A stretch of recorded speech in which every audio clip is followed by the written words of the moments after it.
If this business fails, Michelle's not a failure. It means the business model failed. I might have made some failing decisions, but I'm not a failure if it fails. If it succeeds, I'm not a success. The business model is a success. As a business owner at any stage, you have to find the traps that are keeping you stuck. Each financial decision is not in a silo by itself. It has to be looked at and how it relates to something else in your plan. And most people are not looking at the big picture. This is John Smallwood, and I am back on Money Isn't. And I'm excited today. I have a really incredible guest, and I want to welcome Michele Williams. Welcome. Thank you. I'm glad to be here. Now it's Michele with one L, because there Correct. is a distinction out there, and I want to make sure that everybody does that. Now, she runs a really powerful consulting company called Scarlet Thread Consulting. She also has a company called Metrique, which does basically outsourced accounting for businesses, which is incredible. We're going to dive into that.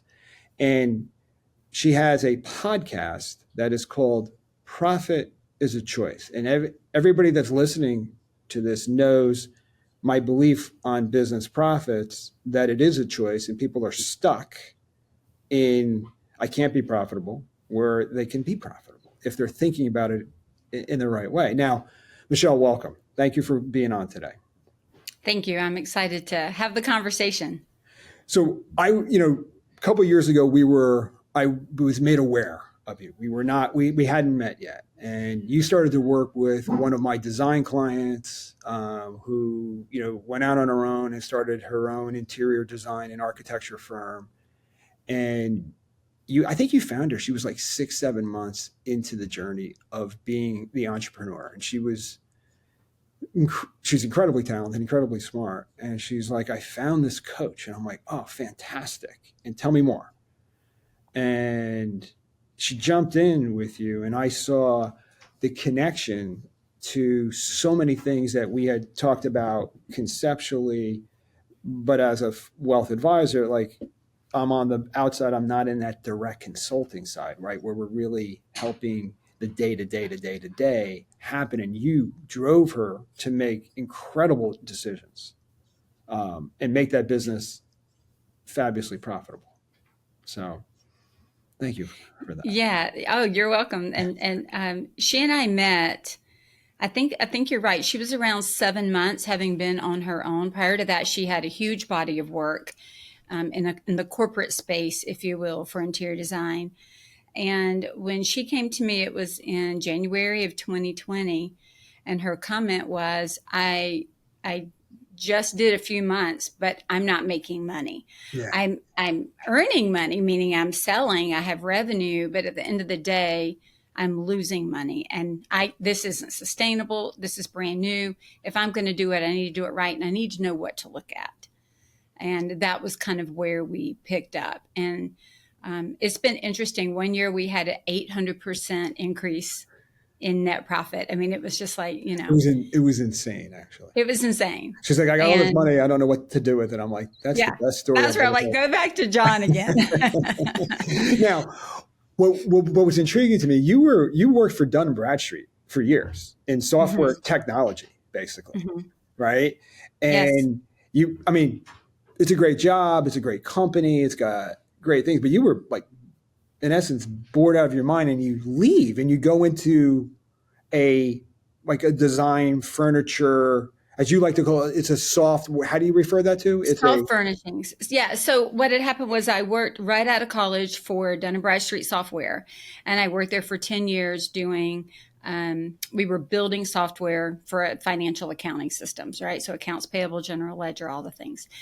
And after doing that for 10 years, I actually had 2 sons in the process, and it was getting really difficult to go in and to leave at 6 a.m. and get home at 6 p.m. and put the kids to bed. And it just was it wasn't a lifestyle that was conducive to being a parent and working at that level, especially when I'm in Atlanta, Yeah. and the traffic is an hour each way, no matter where you go. So no matter where you go, no matter what no matter where you time. go. Yeah. And the day just kept extending and extending. And my husband worked in the same industry, and we don't have family. And it was just, I didn't love what I was doing enough to be able to, literally I was home to go to sleep and to get my kids up and leave again.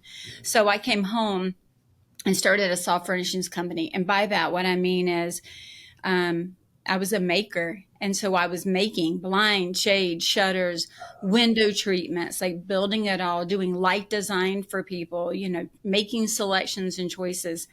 And as I went through that process of creating, I would say, my own company. Now we're talking back in 2000. So this was before the internet had its big boom. This just as it was coming out, just as people were like when I started, real. I think this internet exactly. And when I started in software, we were on mainframe dumb terminals. There was no PC that we had access to. That came in later during my journey. So, the ability that we have today to get information quickly, ChatGPT, getting on the internet, doing those things, I didn't have that. Right. So I was going into Barnes and Noble and going into stores and reading books and then trying to apply what I was learning. I'm a voracious reader. And so I was just trying to get the information because, I'm of that age, Dewey Decimal System. We were hanging out in the library looking things up. And just trying to gather you know what I'm talking about. I still love those I have cards. not heard the Dewey Decimal System in a couple of years. Like, it just I was a big fan of Dewey Decimal because it made sense, very logical, right? Yeah. But in other words, I was gathering the information that I could gather, and I was very curious, John. So everything that I'm doing today started from the curiosity of having built large-scale financial software company, products, to starting my own, what I would almost call at the time a micro business, not even a small business. Yeah, you're like $5 million and under. I'm happy with the first 100,000. Yeah, you're physically making the blinds. Yes, physically in my basement, setting up a workroom, making window treatments, making pillows, making cushions. And so I'm going out and I'm selling it and choosing the fabric and designing it, bringing it home and making it, and then taking it back and installing. And I'm doing that around my children's sleep schedule, around their mother's morning out or preschool schedule, so that I can be mom and be present when they're here. So I'm trying to balance up working, probably. Yeah. Putting them to bed at 7:00 and working from 8 to midnight and getting up at 6 to do it again. But it gave me more time with my kids and what I needed to do. And so long story short, my thought process was about 3 years in, I realized I was in a similar position to what our client was when she came to me. And I was like, oh my gosh, I am working all these hours. I'm making sales. I'm not making any money. I was making good 6 figures over here and giving up a lot of my time. Now I'm giving up my time to rich people in the interior design industry, and I'm not making any money. There's a disconnect. So either I got to figure this out, or I'm going to have to go back to corporate because I'm not giving up my time for free. Correct. And so that was when I really started digging in. I just want to stop for a second. You're not giving your time up for free. That is a really good distinction. So many people in business believe if they're going to, if they give their time, they're going to get rewarded. And the reality is that may or may not happen, but your time is incredibly valuable. So I just wanted to capture that for a second. No, absolutely. And I'll tell you what I realized during that season. It was a very dark, difficult season. I'm not going to lie, because I was realizing that I was not running my company in a way that was sustainable. And that's key. This was not sustainable. Like because at the beginning, your effort, time, and like selling, and like there was just no money. Too many. And no money because your profit margins were razor thin. Yeah, exactly. And then what happens is at the very beginning of a launch of something like this, there's it's like that honeymoon period in business. You're excited. You're willing to invest your time, effort, energy, money. You're willing to put it all in, knowing it's just going to work out. And I'm like, I've done this for 3 years and I'm not making money. Like I'm learning my way, but I should be past the learning point now. Like we've got to turn a profit here, or we got to be done. And I started realizing the one that was self-sabotaging me was me. It was truly self-sabotage. I wasn't being sabotaged by my clients. So what I was doing was I was overgiving. I was overperforming. I was not holding boundaries from my business. So I was available when and they were undercharging available. all the way along the And way. undercharging, under earning, charging what I thought they wanted to pay, not what it actually took to do the work. I didn't have a backbone to be able to say, and look, I got a backbone, but I didn't apply it to the situation. And so what I had to do was honestly mentally separate Michele from the business. So in other words, I am not the business, right? And this is for mostly small business owners. Large business owners or people that are going into work in companies, it's easy to separate yourself. I never thought of myself as Dun & Bradstreet. There was automatically a separation. Right. But the fact that I built the business, created the business, it's in my name with the government, there's this mixture of heart, soul, and everything that goes together. And I had to mentally separate. In other words, if this business fails, Michele's not a failure. It means the business model failed. I might have made some failing decisions, but I'm not a failure if it fails. If it succeeds, I'm not a success. The business model is a success, right? And I've earned some of that success. But by separating it, it allowed me to start putting things in place like company policy is, instead of going, I don't want to do that. So then I started writing company policies that would support the business that I was trying to become. And then I could stand on that policy. I could stand on that's not what we offer. That is what we do. We work Monday to Friday, 9 to 5. Like I could start to do it as the company instead of as Michele. And that separation gave me breathing room to make decisions that were good for the company that didn't feel so personal. Was there an event that kind of caused this reaction? Or Yes. Like, okay, Yes. tell me more. The event was I had to do our taxes. And I was doing our taxes. It was like February, March. And I had to call my husband and tell him that we were losing, that I had lost money in the company because I had a negative net profit, similar to our joint client. I had a negative net profit. And not only that, that means that, right, we both know if there is a negative net profit, that means the money got spent. Well, where did it come from? Well, it came from our personal family finances that got put into the company so that I could make it work. So now I had taken time away from my family and my children to make things for rich people so that I could help pay for them. And that was the story that I read in my numbers. And I was like, this is not cool and it's not sustainable. Like, I'm not okay with that. No. And I think, I see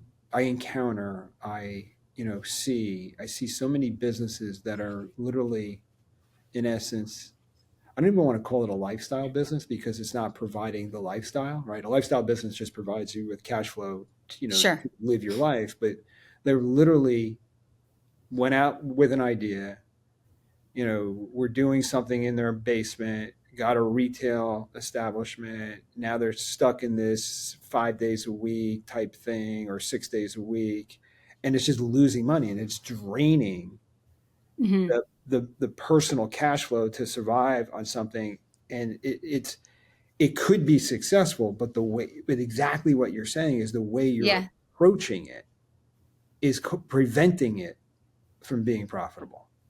So yes, absolutely. And what I have seen and experienced 25 years ago was I went into this company ownership, starting a job and a company for myself, thinking it was because of all the flexibility I was going to have, because I'd mentioned not having the flexibility. What happened was I was so over flexible that I didn't realize that there needed to be some control and boundaries and then flexibility within those boundaries. So I was pretty much a Gumby, flexing for what everybody wanted instead of flexing for what I needed, and not setting a timeline for when is the return on the investment and what does it look like and how can I track it to know what is happening. Like, I didn't set specific goals. I think if I go back 25 years when I started it, I think my goals at the time were to prove that I could do it, to prove that I could make the sale. But I wasn't thinking as much about proving for long-term profitability. I was thinking more of proving the sale. And I get it, because in general, we always start with proving a concept by did we get sales?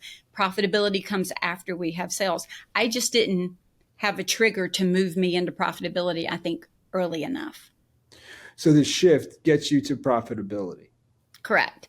So then I start going around asking people in our industry, how much money can we actually make at this? Like, tell me, where's the ceiling in our industry? Yeah, who's my What can we do? competition? What are they Yeah, I'm doing? calling people. I'm literally going online. The internet, of course, is starting to come out. I'm in a group. I go out and invite all the makers in Georgia to come to my house. My husband's like, you're crazy. There could be like axe murderers in there. And I'm like, well, then you need to be prepared because I've invited them all to the house. You just gave them access to see how to get in.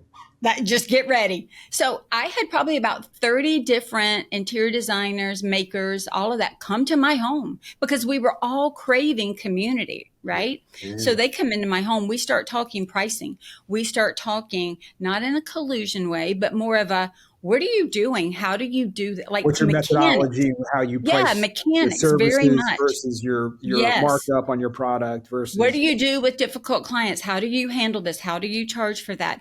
How much can we make? Where are you keeping up with your books? And what I realized was a lot of people, it was either helter skelter. They were just, every other time they would invoice or have to give an estimate, they were pricing a different way, just like Jell-O at the wall to see what would stick, right? There was no strategy and tactics involved that supported the strategy. So they were just trying all kinds of things.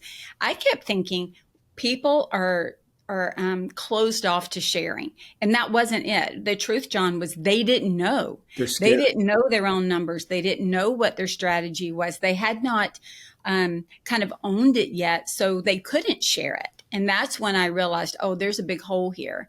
Like, people don't know. How many people don't know how to read their profit and loss statement? If they even kept up with the profit and loss statement. And I see people like they got a whiteboard. They have a yellow pad. They have, I see a lot of Excel spreadsheets and Google Sheets. That's what I see a lot of for those that have not yet moved into QuickBooks or Xero or Sage or something like that.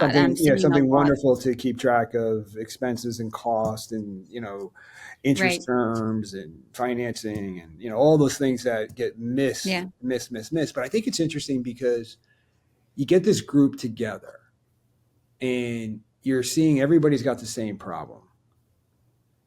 And you were really getting together to make your business more profitable.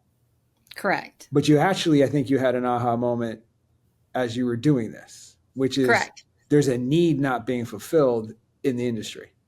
Correct. What I also recognized was a lot of small business owners, and this is just even outside of the interior design industry. I encounter this all the time. I don't know, John, if you do too, but a lot of small business owners, there are a lot of, I'm going to call mom and pop or individual business owners out there. Yeah. And it's becoming more and more every day because entrepreneurship is now such a thing. But what I get told over and over and over, if you're familiar with the book, I love it, E-Myth Revisited, where it talks about you come in as the technician and then there's the manager role and then there's the entrepreneurial role of Gerber. It's Michael visionary Gerber. Yeah. I mean, it's a fabulous book. Fabulous book. And I encounter a lot of technicians who then created a business, right? But they didn't move out of technician. So what that means is they will say to me, I know how to design. I know how to, do this or do that, but I don't have a business degree. That's always the fallback I hear. The limitation that capitalists place on themselves. I don't have a brain for this. Yeah. I'm like, look, I had a business degree and I still screwed it up for the first 3 years. Like the business degree, I think in some ways we have made it seem as if it is the answer, and it's not. There are business principles we need to understand for sure, but the business degree itself is not the collateral that we need to run a successful business. Some of the most successful business owners that I have and that I'm aware of, in my clientele, plus that I'm aware of, some of them don't even have they didn't finish high school. Yes. They're running, hundreds of millions of dollars in rent per year. Absolutely. Significant businesses because they understand business. It's like, that's right. And they're not afraid of it. And I think what you're talking about, like if I believe that I don't understand my books and I approach it that way when I go see my accountant or I go see my financial advisor or I see my consultant, I'm always going to be in the same loop, the same trap. Correct.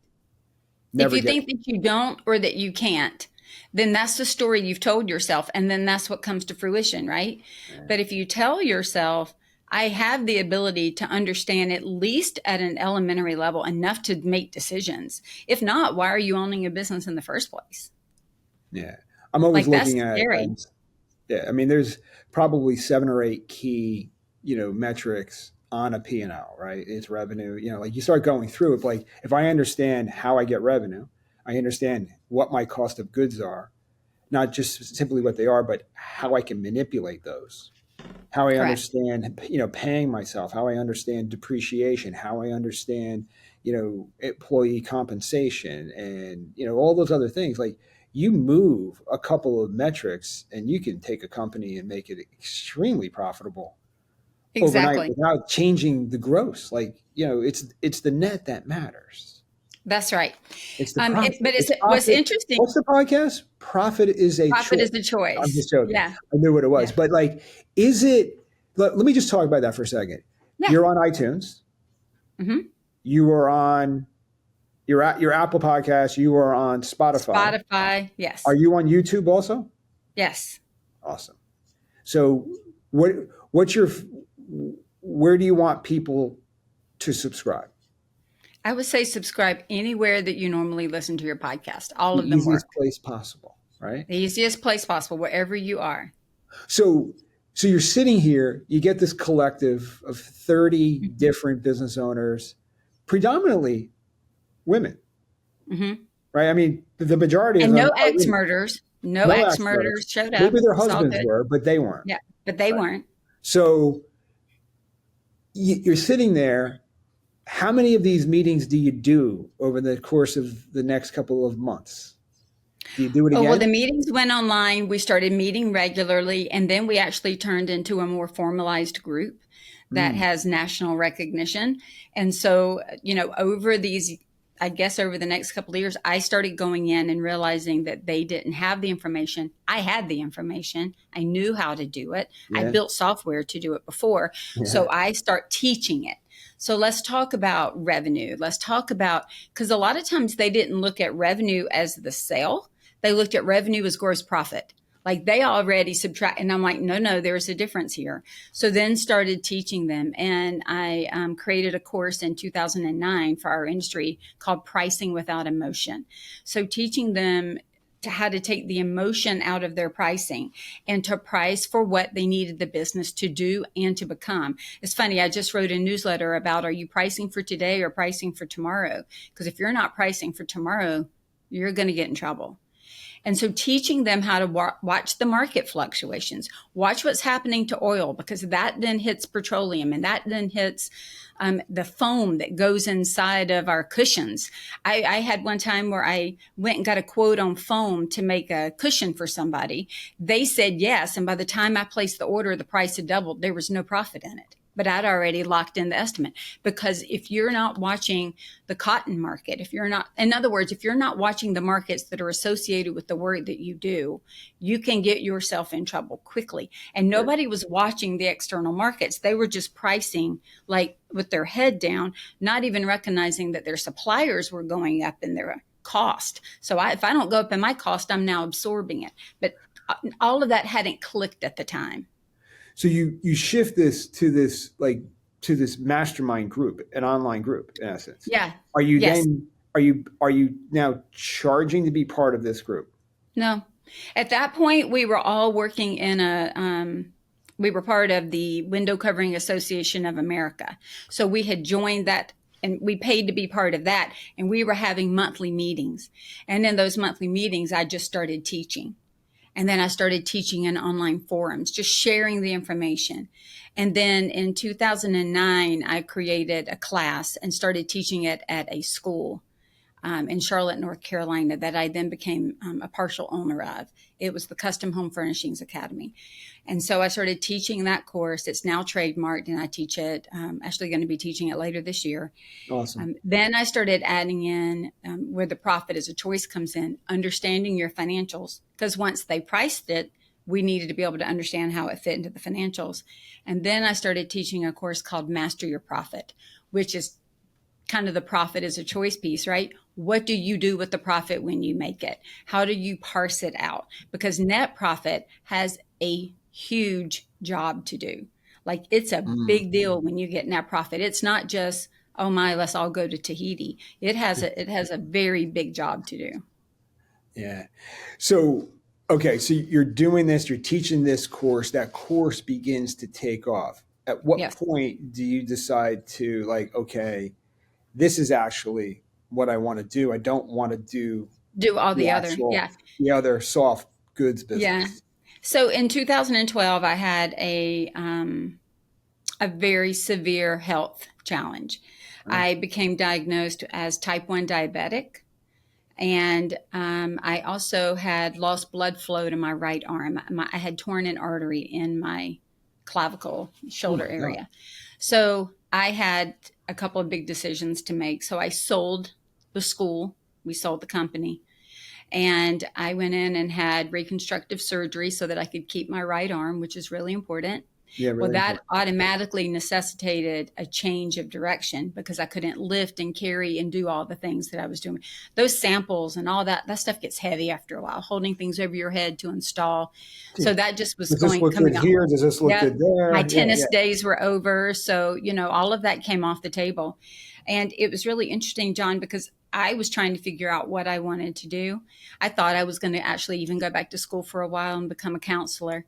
And then I realized I didn't want to do that. I wanted to move people forward. I wanted Yeah. to encourage them to go forward. So in 2013, I had people already reaching out saying, come walk alongside me and show me how to do what you've done. Mm. And so it just was a natural progression to just create the consulting company and start teaching it myself and masterminding it myself and having people pay to learn the information that I had been given for free. And that is that Scarlet Thread Consulting, which you can find Correct. at scarletthreadconsulting.com. It's got a Correct. whole bunch of resources on there. The podcast link is there. There's a couple courses and ways to get started.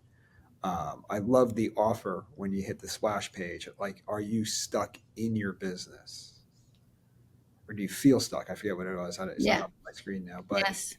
how many, like, I have a huge distinction in business when I'm talking about it. It's like you're working in the business or you're working on the business. And most people, the technician, as we were talking about, are stuck in, therefore That's cannot right. fail. And it's like you might shine a light on that and see it, but then you go back to doing it and you're repeating the same thing over and over again. So you're in this cycle of I can't get out of it. And that Right. creates a lot of frustration for a lot of business owners. It's like nobody else can do it the way I do it. Blah, blah, blah, blah, blah, blah, blah. Right. And they're It's stuck. very much the story we tell ourselves. You're right. And I feel like if I came to you and said, okay, I wanna go through your consulting process, typically what do you see as like maybe the top 3, top 4, top 5 issues that you see in business owners over and over and over again? Yeah. So I want to make one comment before I answer that. And that is, there is the working in the business and working on the business. And ultimately, I think we both would agree it's so that the business will work for us. And that's the piece that I think so many people miss. They think they always have to work in it or on it. At some point, if the business isn't working for us, meaning creating the profit, creating the lifestyle, creating the outcome that we need, then the in it and the on it is still just the same hamster wheel. It's just you've moved to a different way of thinking and still on the hamster wheel. And so my push is very much there are times we work in it, there are times we work on it, but and this is what I missed at the beginning. There has to be a point where it's working for me. Otherwise, I've created what they call a job and a hobby, and You've bought a job. You've bought a I've job. bought a job. Yep, that's it. And so the distinction of in, on, and for. And I say that because when people come to me, I'm seeing they're not seeing the for the in and the on. So in other words, and it is verbalized like, I'm not making the money I think I should make. And I'll say, in what way? In revenue and gross profit and net profit and salary. Well, I'm profitable in their mind, AKA there's net profit, but I'm not bringing home enough money to sustain what I'm doing. Or I need to hire more people, but I don't know who to hire next. And I don't know what to hand off. Or I have a net profit, but I have a huge tax bill and I don't have the money to pay the taxes and I don't know how to do that. And oh my gosh, what's happening? So I get a lot of those, or just I've done the same thing over and over and over. To your point earlier, I keep getting the same outcome, but the outcome that I desire is different. And I don't know what changes to make it work for me better. And do you find it to be a thinking problem, or is it like, oh, the way you've designed, it could be your pricing, it could be this, it could be that, like the solution is different for each person. Mm-hmm. But I'm sure there's a commonality that you see in breaking, like if you pick one thing, I always find like, what is the one thing that I could shift right now that potentially ripples through everything else? Because it's like the same problem is showing up in multiple places. So if you've ever read the book Atomic Habits, Yes. it's Adam Grant, right? Yeah, Adam it's Grant, an amazing book. And what he talks about is our actions stem from our beliefs. Yeah. And so every problem we have, there's a belief behind it that is not supporting us. And so what I usually am asking is, and most of the time the problems are from over control and not letting other people help or not handing it off because they don't know how. Or, the belief of they're not going to do it as well as I do it. Or the belief of I've tried it once and it didn't work.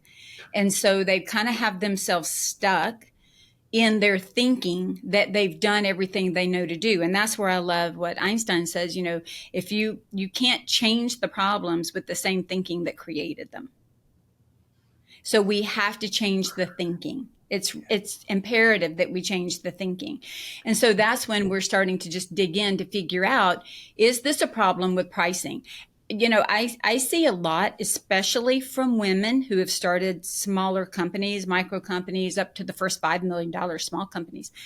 If they have not come from a very corporate HR background, hiring, firing, and employee management is difficult the first couple of times, because again, they are, I'm going to try not to be sexist here, but by nature, a lot of women are very nurturing. So when you've hired a whole team of women and you are nurturing and you have to make an employee decision, it is heart-wrenching. It's not easy for men either. Don't get me wrong. If it's ever easy to hire and fire like that, I think that's a problem. But that then becomes an issue of, how do I hold somebody accountable, especially in this day and age? How do I hold them accountable? How do I hire the right person? How do I tell them it's not working? How do I make those HR decisions that free me up to then go do something else? And so they find themselves a lot of times stepping in and smoothing it or letting things go, instead of, like, when you talk about quick wins, a lot of times we're ripping off Band-Aids by changing the employee structure. Yeah. And that nurturing, we all have that nurturing capability, and some people have it more than others. But I think like there's like, oh, I've invested time, I've invested money, and it's like, I don't want to lose that person because we know the cost of a wrong hire is really expensive, right? And it's like, can I coach you up? What can I do to help you become a better version of yourself? And my belief is it actually stems from the business owner first. That's right. Because to me, you let one thing slide, people go, oh, it was unconscious, it was small. It's like that creates a ripple effect in the rest of the culture, which then creates like, oh, well, I don't have to do that, or I don't have to be as proficient. I don't have to be, and like, there's so many nuances in the business of managing people. But I also believe business owners have like a negative mindset about employees and that they can't find good people. And like that belief is actually allowing them never to find anybody. Exactly. And that's why a minute ago when we talked about the beliefs, and let's go back for a minute to the title of the podcast that I have, Profit is a Choice. So that's kind of the conversation that we're having. In other words, right? Is your company profitability, because it's tied to the employees that we have. It's tied to the education that our employees had. It's tied to the expectations we set for those employees. It's tied to the encouragement we give those employees. It's tied to, can they feel like they can do it themselves? Like, have they been empowered to get the work done? So if we were just looking at the employee piece, we would be asking those questions, because when we can maximize the profitability of the work that our employees do and the belonging and the empowerment that they have, then that takes us out of the doer and moves us into manager or moves us up, right? So the question about profit as a choice, my whole way of thinking in that is every decision we make leads us towards profitability or away from profitability. So one of the first things we do in coaching is define, what does profitability mean to you? Because the culture in the company leads to profitability or away. You have a toxic culture, it's going to impact your communication style, your communication method. That's going to impact profitability. Your vendors, your suppliers, every connection impacts profitability. Every decision we make, it's not just the numbers are just telling the story of the decisions we made. That's it. All my P&L is saying this is the visual representation in dollars of all the decisions. If you don't like the numbers, the decisions that created them have to change. And that could be tied to people. It could be tied to process. It could be tied to just about anything. And so when we think about profitability, if we allow ourselves to think deeper and wider than just a number, then we can start to see what are the drivers of that number. And then what do I need to fix to drive the number differently? That question, what's important about profit to you?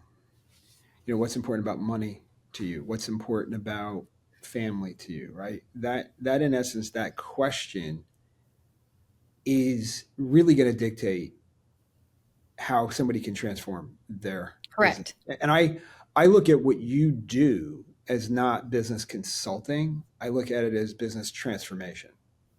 It really is, John. Because remember when I said the key was, what is the business doing for you? Yeah. Well, that's when I'm asking them to define what profitability looks like to them. They're telling me the for. And then what we do is we backwards engineer what is giving me that. Even when we talk about, I know we wanted to touch on the profit first methodology because you had seen that really work well. That is the same thing. That's where we're looking at that net profit, that for, and saying, what are all the things this business needs to be doing for me? And then how do I segregate the funds to allow it to do that? So I'll tell you the best thing that I would have all of our listeners do, if they have a P&L for their company, I would encourage you to take the idea of net profit and write a job description for it. Interesting. So I have my clients write a job description for net profit, because if you think about it, especially as a smaller business, our net profit has to usually pay the owner some type of a draw or distribution. We're paying taxes out of that, especially as an LLC or an S Corp, going to be paying taxes out of that. We're going to be putting money back into capital savings for something that we're going to be doing. We might be making an IRA or a 401k or additional inputs into a cash balance plan or whatever. Or mortgage payment out of the business. Extra things that are coming out of profit that were not expenses of the company. And so when we start looking at all the things we have to do, that's why they call me and say, I don't have enough to pay my taxes. It's because they didn't recognize that that was part of the job description and they brought the money home. Or they say, I don't have enough to put in my SEP IRA at the end of the year. And I'm like, well, where's the money? Because the profit says it's there. Well, I brought it home, or I spent it over here, or I went and bought a truck, or they're doing things with profit. And so if you write a job description of all the things that it needs to do, it needs to pay for debt. Think about that. Debt is not covered on a P&L under expenses, only the interest payments. So if you're paying off debt off the balance sheet, it better be sitting in the net profit. And if you're not looking at that as a job description of net profit, you'll spend the money elsewhere. And so profit first. And what I do is say, write a job description, and then let's make the money sit in the buckets that it's supposed to sit in to do the job it's intended to do. Now, this is incredibly powerful concept, right? Because I think a It lot of really is. people don't really understand gross profit often either. And I look at it as, you got your gross revenue, and then you got your cost of goods, and a couple other expenses out of there, and it's that first line, right? That Right. comes in, that does everything else in it. And I think That's right. that distinction, which is paying my employees, paying, but the role of that gross profit, the job description, you know, creating exactly what you want it to be. Right. The job description for gross profit and the job description for net profit, because net profit is a subset of gross, right? But if we're not writing those things down so that we know, it's just budgeting. But look, we're human. We're all human. So Yeah. when we go to that bank account and all the money is in there and we need to make a decision, we're not sitting and thinking about the 75 other things that we have allocated that money for in our brain. And so we look at it, there's a lot there, we say yes. And then we forget that we had all these other things that money needed to do. For example, I can remember when my son was small and he was working on his Eagle Scout and he needed to do like the personal finance badge. Yeah. And so he had $200 and he had to decide how he was going to spend it. Well, John, he came up and put all kinds of camping gear, all kinds of stuff that he wanted. Well, like almost all of it equal 200 by itself. And so we kept saying to him, you can't have all of that. You can have like 3 of these or 1 of these, and then all the money is gone. But he kept looking at the 200 as if it was just always there. And it seems so logical for us looking at that, but that's what we do as business owners if our natural habit is to only look at the bank account and to not think about segregating the money so that it can do the different things that we need it to do and holding the money out for that particular purpose. There's a term called entrepreneurial poverty, and it is a real thing. It is where entrepreneurs are out here and we're doing, but we're living in poverty because we're not managing the money as effectively as we could. Yeah. This conversation is, in essence, like right where we are right now, discussing profit as a choice, creating the job description for, gross profit and net profit, and then designing what you want, like literally interior designing the way you want each of Correct. these things to look. And that's the distinction that I think Mm-hmm. people, if they truly understand as a business owner, I can orchestrate and literally get very visual, get very, auditory, kinesthetic, all those wonderful, smell, taste, right? All those things, like Yes. the better you get in the design, in the Right.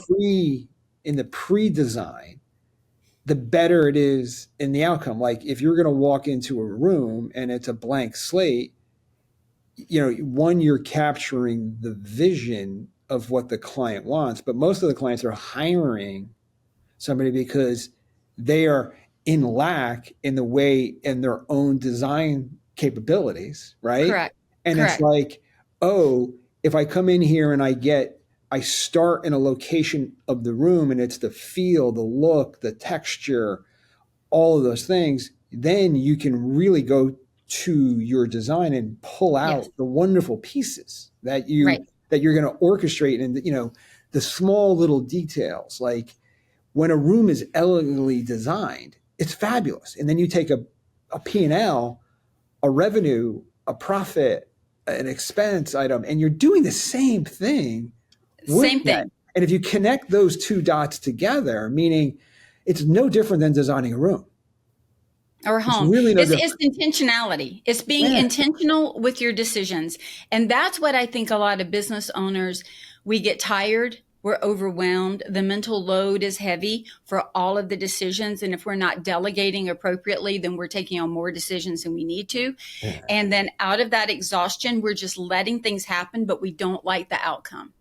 I usually express it similarly to what you just did, John, especially to my designers and architects and builders that I work with.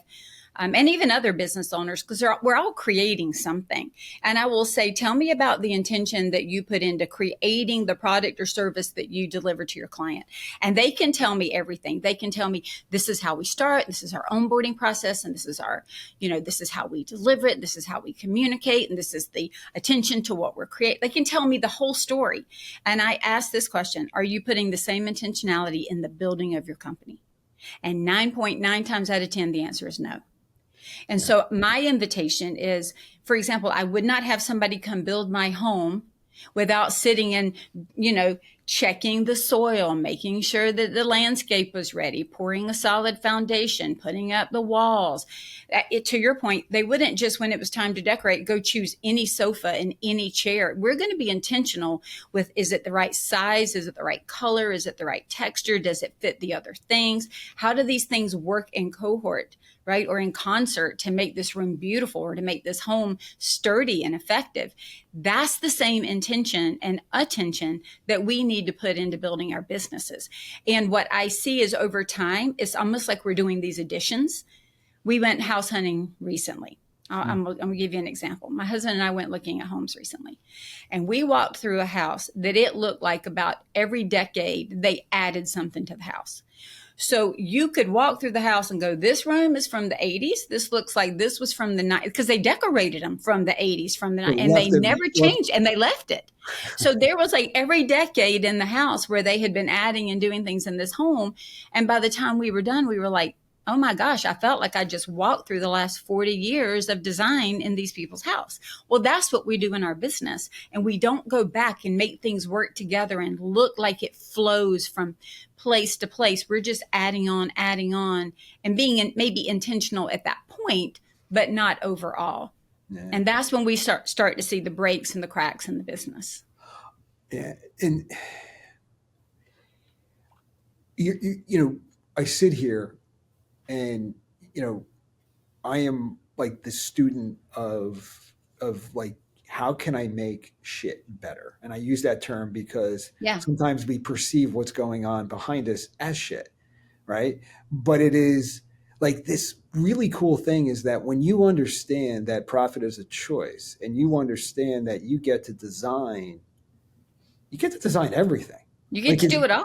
Because you are designing what you currently have. You literally are designing that. That is your current level of loss or profit is absolutely your current design. And you got to figure out what is keeping you back. Now, the big, beautiful bill that just came out has, wonderful bonus depreciation. Like, we could take a very profitable business and make it look on a tax return unprofitable because of bonus depreciation, which might be good, but like, it's not the reason. You don't start there. You start with your design. Like, what are the things that like if I need to get a truck this year for the business, I can write the whole truck off. Okay, well, that's a whole new thing. Like, it's no longer that, 5-year thing. It's a full, right. You buy a $200,000 Sprinter van that's fit up to take your people everywhere and whatever it is, it's fully deductible. Now, how you finance it is a completely different story. It really depends on the business and the cash flow and the way it is. It's not something you have to pay cash for, but it's like once you understand the design that you want, and once you understand the metrics that drive your profitability and you've tweaked them, now you get to use strategies to reduce taxation. Correct. I see business owners that are really, really, talented at what they do, and they're actually making a lot of money, but they're missing, tax deductions all over the place and paying more taxes. And because they don't understand, like, the accountant comes and goes, you owe 8,000, you owe 80,000, you owe 800,000. And they're like, oh. And then they go into, like, they write a check that they're unhappy with. They don't understand why they wrote that check. And now they go into scarcity and they start cutting and doing things because they feel like they don't have any money. That's right. That's what I love about the profit first methodology is so let me back up and say this. The tagline on my email is, what you own, you can change. Nah, So if I own it, I have the right to change it. I can't change what I don't own. I usually say to people, if I don't like the color of my neighbor's home, I can't change it. The only thing I can do is like plant trees. But if I don't like the color of my home, I can change it. I can have it repainted. And so when we really take full ownership of the business that we've created, we can make the changes. And I teach my students, coachees, whatever. I think I told you this when we met in person earlier this year. I gave them all a set of Legos. And I said to them, we all have the same building blocks, right? Business is building blocks. We have marketing, we have finance, we have HR, we have operations and organization. We all have the same thing. We're doing the same building blocks. So I gave them all a set of building blocks and I said, go build something. They're like, what do we build? I'm like, I'm not telling you, go build something. Well, these people built 5 different things, and then I had them show. None of them looked the same, but they all had the exact same Legos. And then I said to them, for example, the green Legos represents your profitability. The yellow Legos represents your HR. The orange Legos represents your operations. And then they looked at what they built and how they structured it. And then I said, if you're unhappy with anything, you now can change it. And you can go back to the big Lego pile and get anything you want to change what you're building. And once they understood the concept, I said, your business is the same thing. It's pieces and parts that you have put together. You can change those. I was thinking about when you said even about the depreciation and how you want it to look. Listen, I might do things very differently if I'm trying to sell my business than if I'm going to keep it for the next 10 years. I'm going to make very different decisions sometimes on what I write off and what I don't, what I depreciate and what I don't, based on if I got a buyer sitting in front of me trying to buy my business or whether I'm just trying to sustain it and reduce taxes. It's a different thought process. And so just knowing where you are in your stage of business, knowing that you can control how the pieces are put together. And if you don't like it, you can change it. You can add to it. It's powerful. It is absolutely powerful versus thinking these things are happening to us. Yeah, they're all happening for us, but are we learning the lesson?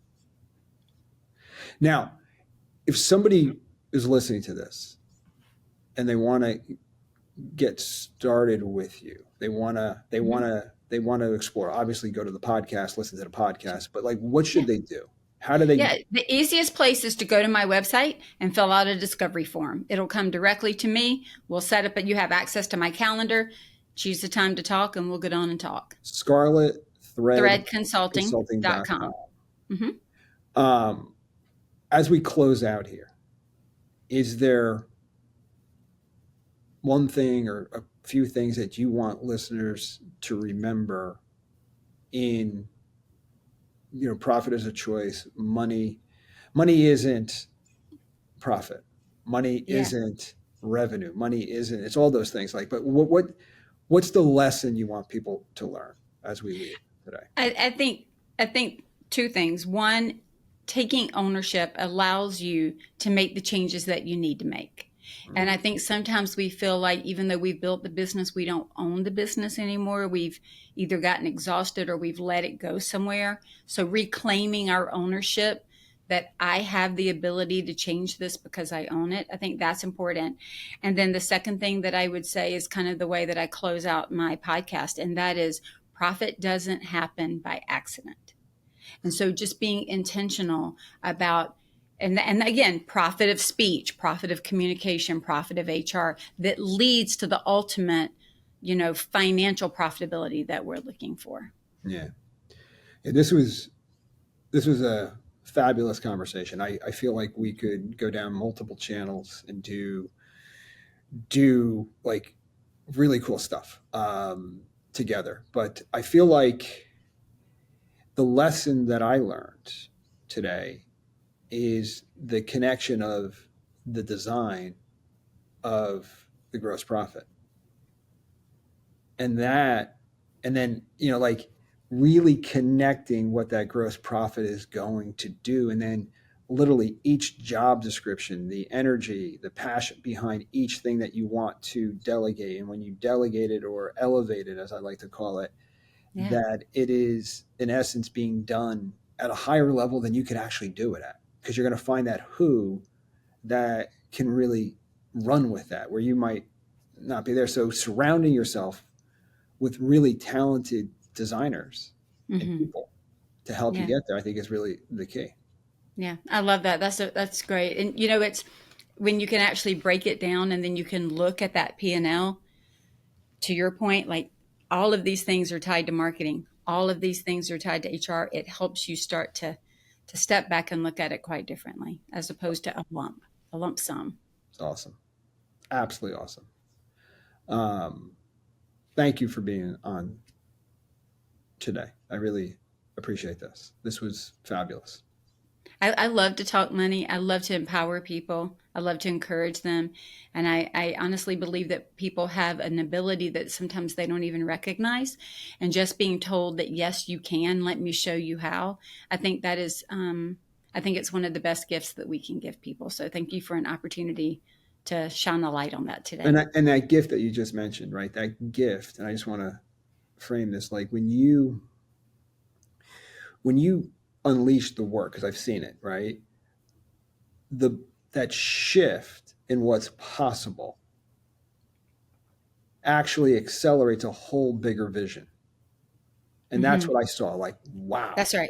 Like, wow. And that's, because it's the ownership. It's now I know how these things fit together, and now I can effectively grow it, go back to the Lego pile and put more Legos on, and they're not going to be a drain. They're going to be part of a new build.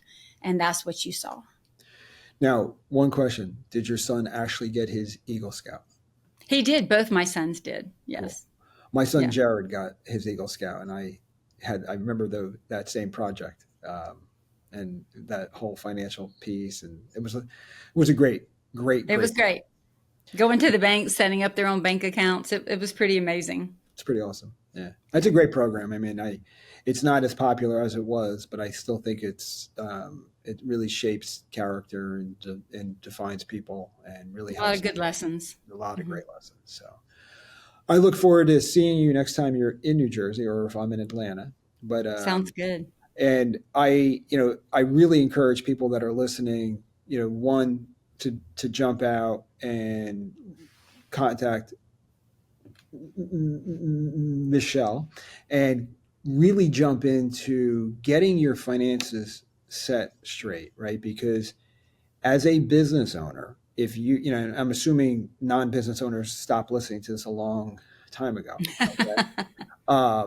But the reality is, like, as a business owner at any stage, you have to find the traps that are keeping you stuck where you are.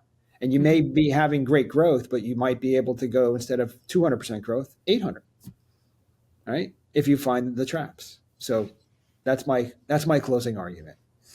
Awesome. Thank you, John, for having me. Great to see you, and enjoy the weekend, and hopefully you find a wonderful house. Thank you. All right. Talk to you soon. Bye. Thanks.